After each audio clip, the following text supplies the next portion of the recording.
People hesitate. There's so much hesitation when it comes to business and building products. I say when you're starting, get it done. Start now, do it all now because it's now or nothing now, all or nothing now or never. Get it done now. Tomorrow's not promised. Welcome to Paper Napkin Wisdom, where we share pearls of wisdom shared by some of the world's top entrepreneurs, leaders, and difference makers.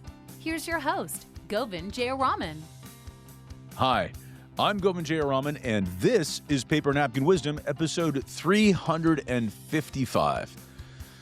You know, sometimes an idea doesn't arrive loudly. It doesn't knock on the door or demand your attention. It just kind of shows up. A quiet thought, a small frustration, a moment where something in your world doesn't quite work the way it should. And maybe you've had one of those moments before where you caught yourself thinking, hey, someone should solve that. Someone should invent that. And then just as quietly or quickly, you move on. But what if that moment was more important than you realized? What if that idea wasn't random at all? And what if it was actually pointing you towards something that you were meant to create? So if this is your first time to Paper Napkin Wisdom, welcome back. If it's welcome here for the first time, and if you're coming back again, thanks for being here. This is the podcast where we take big ideas and capture them on a simple napkin, and then you can carry them into your life, into your business. Lisa Ascolese, known as the Inventress, has helped thousands of entrepreneurs take their ideas from thought to product to the marketplace. She's worked with creators and innovators and even some of the biggest names you could imagine, all by doing one simple thing: helping people move. Not later, not when it's perfect, or not even when they feel ready, but now. And her napkin is one that might just challenge you a little. So as you listen today, you might begin to notice the ideas you've been holding on to, the ones you've been waiting on, the ones that maybe feel a little bit too big or uncertain. And you might start to wonder, what would happen if I didn't wait? Let's dive in. Lisa Ascolese, welcome to Paper Napkin Wisdom. I'm excited to have you here today. Happy to be here. Thank you so much for inviting me. I got to say, you threw me for a little bit of a curveball right off the top, and you asked me if I was an inventor. And it's not a question that I get asked a lot, and I know we're going to get into that after your napkin, but I think it was really a great question because I've created a lot of things, I've got some patents, but I've never thought of myself that way, and we're going to get into that later on. But I just wanted to give you credit for that. That was a really great question. Um, and for everybody listening, Lisa's lucky enough to have one of her little ones, with us today, so we might get joined, which would be even better. Uh, Periodically, yes. that's great, that's great. Well, there they are. Hi, Olivia. Nice to meet you. Hi. So you shared a great napkin with me. It says, "All or nothing, now or never." Why did you share that with me? Well, I mean, as a person who develops products and who writes and helps clients on a daily basis, very much like you, building entrepreneurship, building people, helping people build businesses, getting their products going from a napkin idea all the way to the marketplace and everything in between, people hesitate. There's so much hesitation when it comes to business and building products because they don't necessarily know the terrain. They don't know how much money they're going to spend. It's so on and so on and so on. So I say when you're starting, get it done. Start now, do it all now because it's now or nothing now, all or nothing now or never. Get it done now. Tomorrow's not promised. You know what I mean? And you Yeah. don't, when you're creating a product, when you hesitate or stall, you can stop and never get back that same momentum that you started with. So do it now and keep it rolling. You know, you bring up the subject of momentum, and I think that's really interesting because, so many times, and in fact, it's happened for me several times this week where I'm in conversation with somebody and the conversation evolves. And one of the things that we're talking about is, hey, this deal that we're working on, this project we're working on is is taking a long time. Are you concerned about how the team is feeling about momentum? Are you concerned about how the other side in the negotiation, are you concerned about the other side and how they're feeling about momentum? I think there's something that happens to us is when we build businesses over time that we recognize the value of maintaining momentum once achieved, because it's so hard to get momentum. Yes. And then when you finally get it, it's so important to keep it rolling. Like, Yes. going from 0 to 1 takes a ton of effort. 1 to 2, a lot less.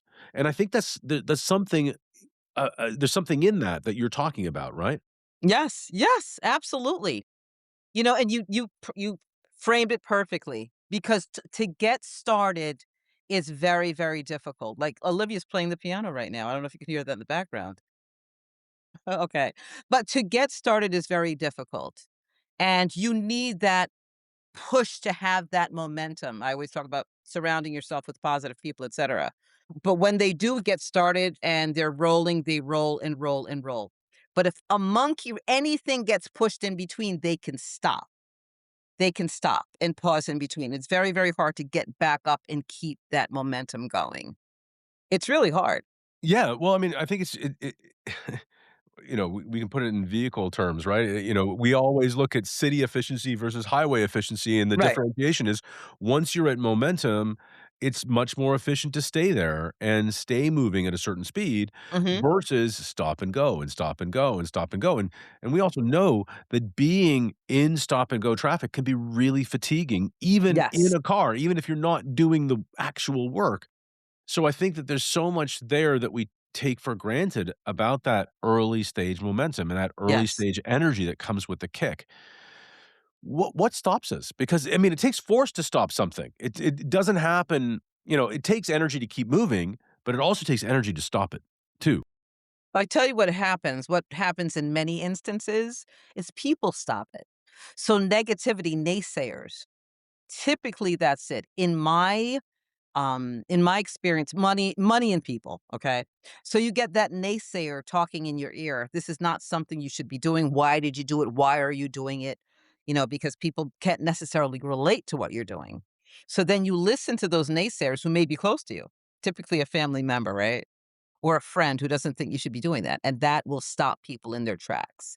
They give pause to whatever they're doing. They give pause, they stop, they question, and so on and so forth, and that really helps to put the brakes on. And in many instances, I have to have a conversation with families. Many times a wife will say, "Can you speak with my husband and show him what I'm doing?"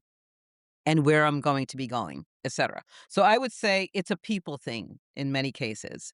People stop people from becoming successful, or you stop yourself because you're listening to the naysayers. Right. And I think that's his choice, right? We're listening to the naysayers. Right. The other side is you said money. Money stops people. How does money stop people? Well, if there's not enough money on the table, I mean, if you're building a business and you don't know what your financial goals are, and you're thrown for a loop, that may stop you or get you, start thinking maybe this is not for me. It's costing me too much money. I didn't realize it was going to cost this much money. And that also pauses people. Yeah, so part of that is also not knowing what you want, Mhm. right? I think a lot of people fall in love with the ideation Right. more than with the solution, right? It's Like, true, yeah. solving a problem is different than coming up with a really cute trick, and I think sometimes people forget about, having value with what they're doing, and that's really understanding what you wanna solve, what you wanna be, what you're why are you doing this? What's the importance? Is that something you notice too, that happens, that people aren't focused on what they want? Every day. Every day just about. I spoke with, my nephew called me out of nowhere last night, and he goes, "Aunt Lisa, I have this invention." And he talked to me about it 5 years ago. And I said, "Well, is there a need for this invention?" He says, "You know what? I'm so good at," and I won't say the things because it may happen and whatever. He said, "I'm so good at this thing, and this thing is lacking." I said, "You know what, Jordan?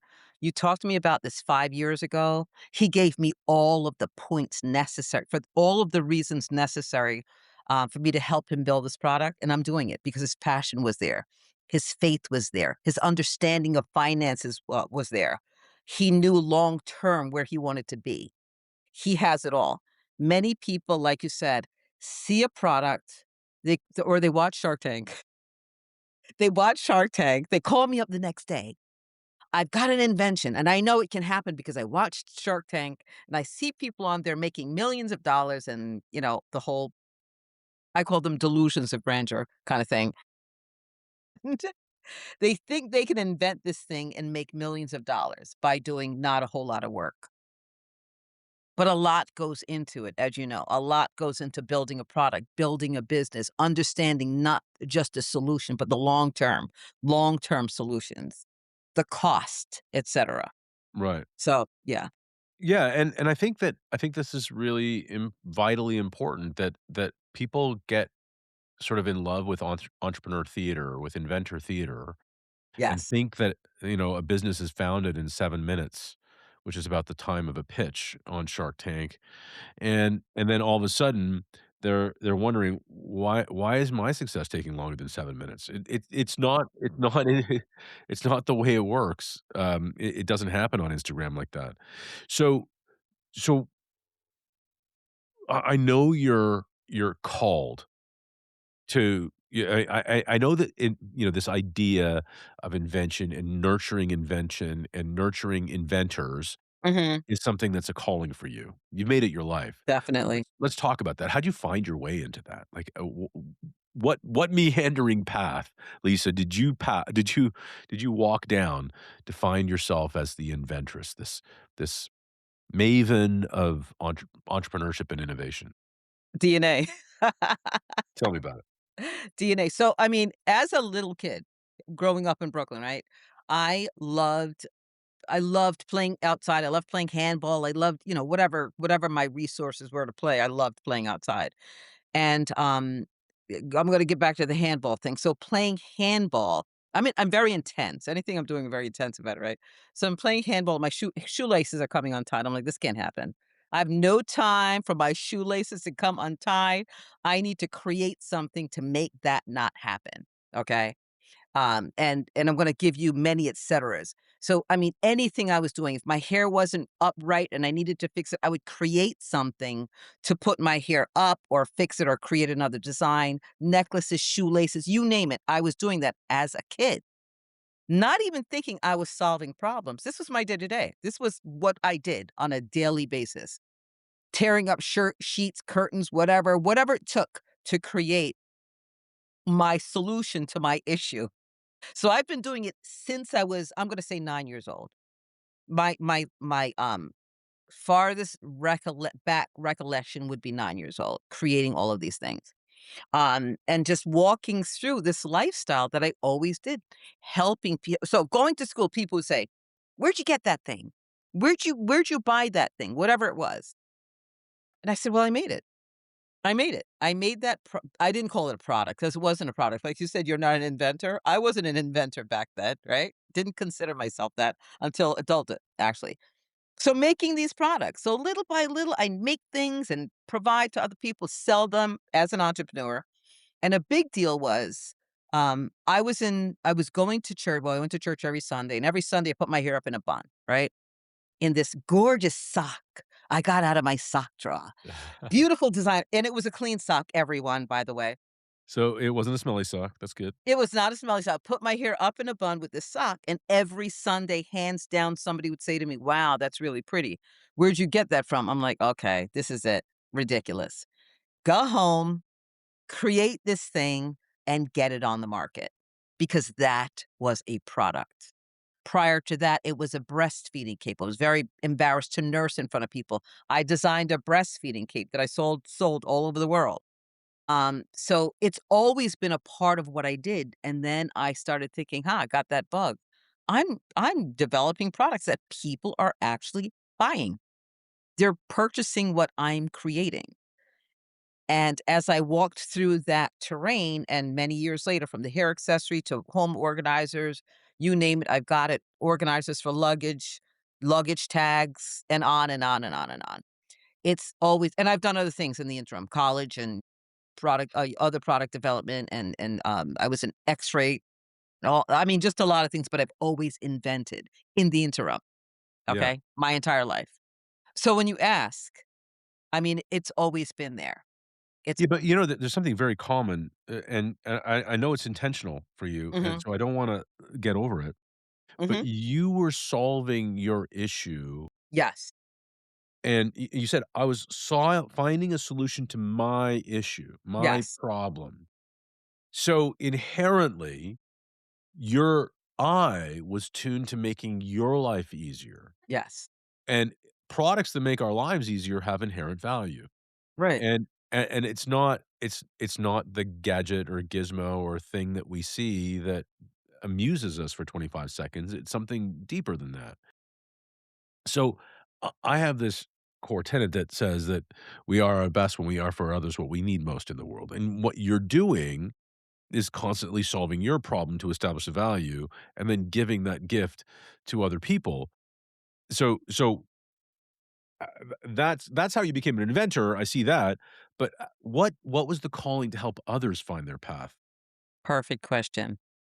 So, it was a very, very difficult path. I just made it sound very simple. I did this, and I did this, and I developed, and I manufactured, and I got it on the shelf. Don't believe that. It's not a 6-week thing or a 7-week thing, as you said. It takes a very, very long time to do this. And I started thinking, wow, this is a tough journey. And I know there are other people out there who don't know how to do any of this because I didn't. I just walked through it and I found my way. I found my own path, and my brain is always about other people and helping others, and was thinking there's gotta be moms out there, women out there, men out there, whatever, but women in particular, who are struggling through these same, ways of finding their path. So I said, as soon as I understand this journey and I know what to do, I'm going to help others. So this baby entrepreneurship thing I had, inventing product development, getting my patents and so forth, I said, when I have it down to a science, I'm helping others. And that's exactly what I did. I started a business, Inventing A to Z, and where I do help individuals, everybody, men, women, children, to bring their napkin ideas from here to the marketplace and as a everything in between. And I always say everything in between there because there are a lot of in betweens. It's not from here to the marketplace. It's from here to doing things, to doing your due diligence, doing your research, etc. Um, protecting the product, patenting, manufacturing, and all of those things. There's a lot of in betweens. So yeah, I had to share what I knew. What I learned, I had to share because I just had to. I mean, Right. that's my personality. And yeah, so from there, I have my product development business and started a nonprofit organization helping everybody as well. Yeah, this is amazing though that you do so many things so naturally. I believe that there's this natural leadership container that people build in order to create sort of this magnet field around them, bringing attracting success to them.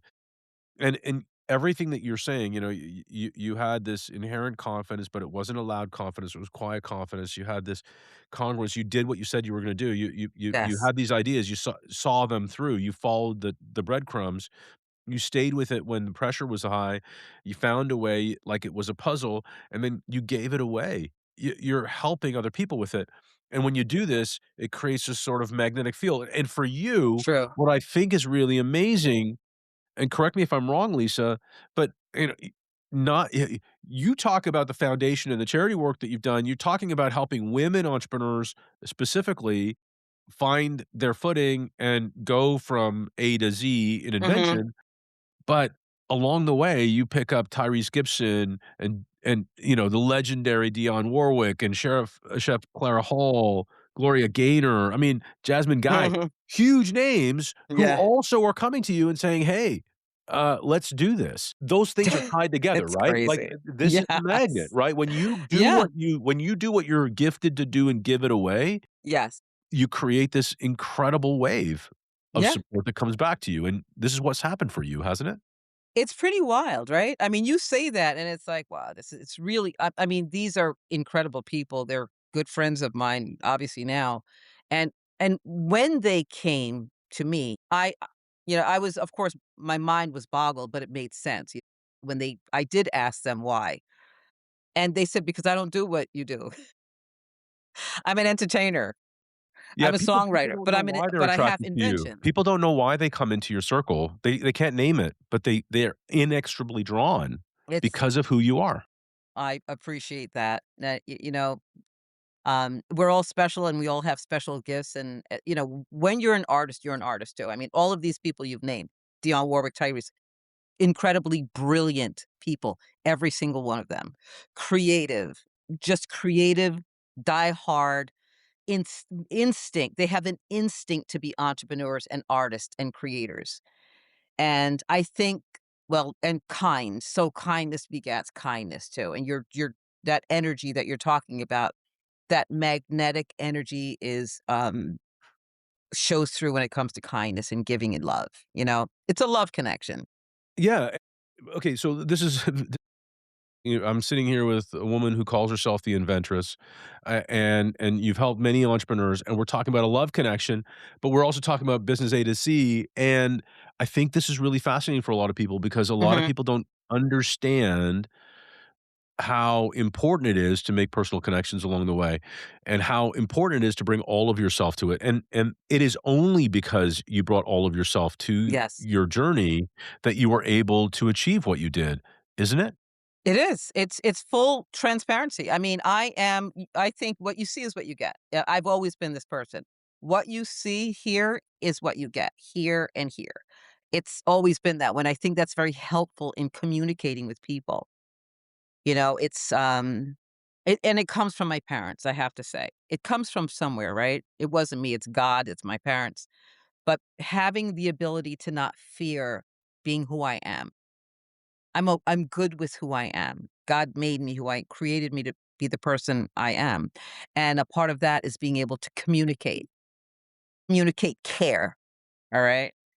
Communicate the fact that I care. I care about you. You're on my you I have you invited me on your podcast. I care about that and I appreciate it and I can say it. You know what I mean? Right, And I right. think a lot of people fear being open. If you maybe vulnerable, maybe people call that, right? And I think that's a big part of getting those connections and having communication and being able to express yourself and be comfortable with expressing yourself in business or in whatever you wanna do. Right. So when you were starting out, let's go back. Uh-huh. And we're jumping around a little bit, because we gave Yes. the prize aside of the celebrities that you've been able to attract with your own personal magnet in with what you've done. But how you did that was after developing this formula, after starting inventing A to Z, you also decided to create this nonprofit called AOWIE, right? Yes. And I love AOWIE as I just love the way you've done this. So the Association of Women Inventors and Entrepreneurs. So why was it so important for you to help other women? Because I now this is going on 13 years. So, at the time when I started it, I saw the need for women to be able to express themselves and connect in a way that I they weren't allowing themselves to connect, okay? So I said, "All right." I'm speaking at so many different spaces from Essence to Ebony, Black Enterprise. I was keynote speaking all over. And at these events, I felt like these women so wanted to connect, but were afraid to connect, right? So I said, well, I'm going to build a platform where there's no fear. There's music, there's excitement, there's inclusiveness. And that's what I did. I brought music to the platform. It's a musically inspired platform. And I think music moves everybody and takes everybody out of their shell. So I said, I have to do this because I have to invite women to be open and invite women to share their stories openly and without fear. And, yeah, that's how AOE started, and I said, "Okay, I'm gonna start this conference," and, 13 years ago, and I'm gonna ask all of these people, and each one of these people I invited from Dionne Warwick to Jasmine Guy, everybody said yes. They just said yes. They said yes. And Carla Hall gives the best speech, and she says, "I can't believe it, Lisa." She goes, "As soon as you asked me, I said I had to come because you were inviting so many women to be open and share their stories, and I wanted to be a part of that." You know? It's pretty wild, right? Right. It's wonderful. So what has that done for you? Like, what has that opened, and I don't mean business-wise. I mean, I that's understand. obvious. I mean, but what has it done for you to be in that environment and to see, um, so many other women find their way with this organization, this association that you've started? Emotions, I mean, the magnitude of emotion that I feel every time is I can't even it's in ex I can't explain it. Well, It's yeah, such I it's wanted to stop it's for a second. For people who are just listening and not watching this, Lisa okay. put both of her hands on either side of her face to contain her energy because that's how much it was popping off of her face in the moment. Like, it was I wish people could see that. So continue. I wanted to make sure that we captured that. This Yeah, is an emotional thing. This is a big thing for you. it really is. I mean, I'm so, intensely moved when I see the women walk away with the gift of, love, passion, and that's what AOE brings. AOE brings all of that because there's such a great connection, and that's exactly what I wanted to do because I see so many women being fearful of expressing themselves. Many women will walk into a room and look at each other up and down, right? That doesn't happen at AOE. We don't do that. We don't do that. We don't allow any of that. It's a love fest. It's a love fest. So people have come, the same people have come year after year after year and bring other people in and they say, "You know what? You have to experience AOE. You have to experience AOE. It's magical." And it is. It's a magical, magical space. So again, you built an environment that you needed for yourself, and you gave it away. And I think that Selfishly. Yes, selfish. I You did. built it for yourself. You needed it for yourself, and Yes. you wanted to find again, like the inventor that you are. You invented something that you needed, and brought people along with you.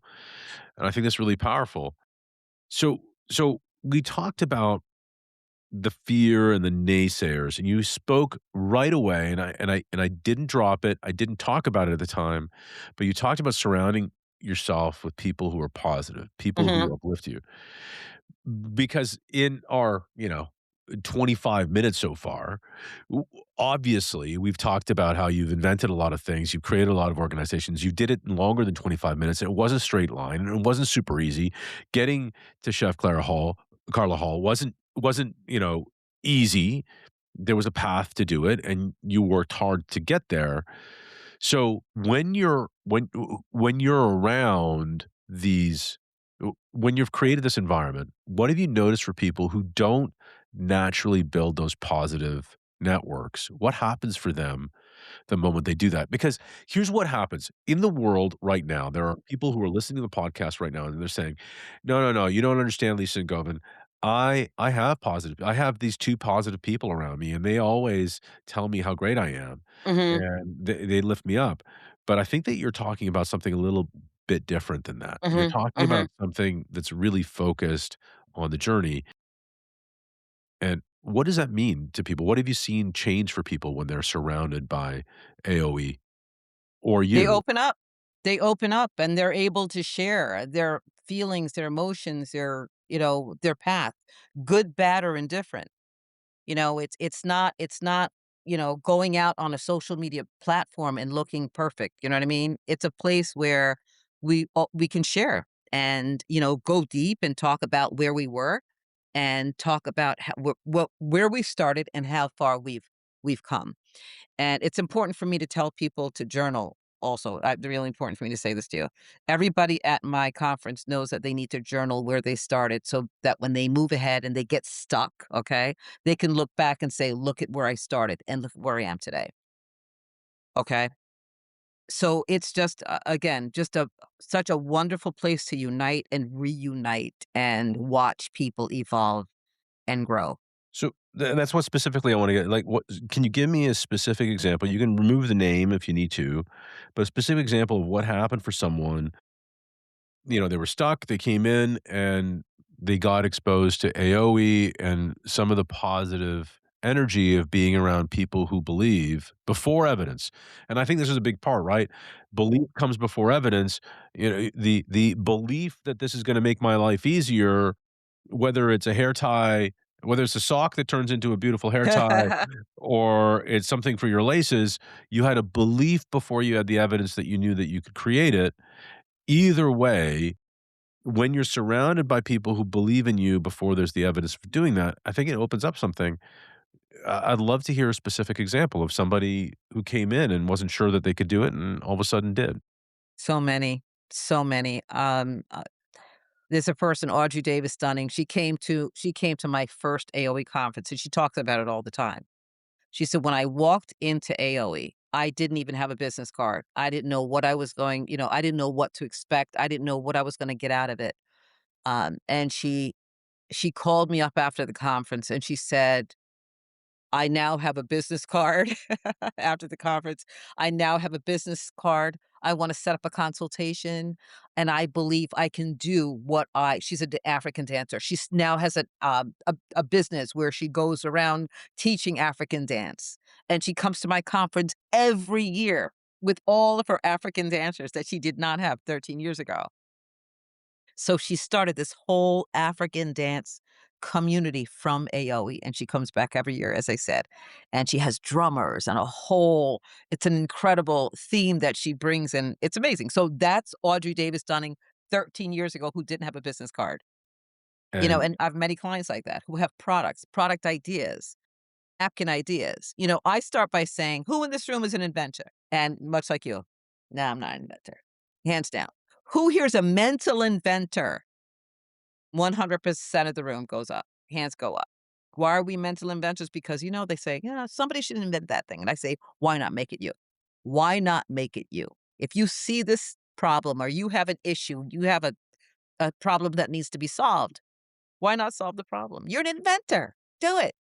yeah, So yes, I've seen many, many inventors come from AOE and it makes me cry every time, every year. Cry like a baby. Oh my gosh, back again. Same with QVC or anywhere else I take people and I see them take the steps to succeed and keep on moving forward with that momentum we talked about. It's a very emotional thing. yeah, I can see that. I can see the impact that it has on you. I know that we could talk about this for a long time, and you're absolutely magnetic. I mean, if people are interested in Thank AOE, you. I know the conference is coming up in Sure is. 2026 on May 3rd, and the links will be in the show notes for all of this kind of stuff. Uh, we're at this point in the conversation where I always evoke an old napkin that we received from a previous guest. His name was John Rulin. He suddenly passed away about 14 months ago. Mm, But the gift that he gave us and he gave the world was his napkin and the inspiration behind it, which was what you appreciate is appreciates. So when you appreciate somebody, they appreciate and value, and then that appreciates and value for everyone around, yeah, which is a nice. beautiful thing. And certainly, I appreciate you coming and sharing your energy with us here today. Is there somebody that you'd like to shout out and appreciate um, and pay forward that sentiment of gratitude? Oh my gosh, there's so many people. I mean, my parents have gone, but I give thanks to them because without them, I wouldn't be here. Without them, I am 100% without. There's so many people who support me on a regular basis, lift me up and inspire me from Dionne Warwick to, I mean, my sister, my family. Um, just could never do any of the things without the positive support that I have around me. That's awesome. Thanks for joining me, Lisa. Thank you for having me.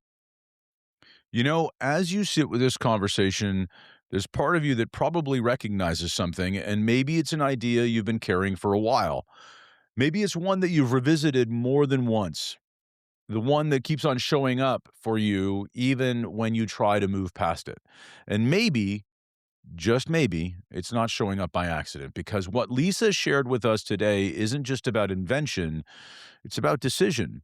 That moment that you stop waiting and stop negotiating with your own doubt, the moment that you stop giving momentum away to hesitation, and you choose all or nothing, now or never. So, here are some key takeaways from today's conversation. Momentum is everything. Once you start moving, your job is to keep moving and protect that energy of momentum at all costs. Naysayers don't stop you unless you listen. So the voices around you only matter when you give them authority with your attention.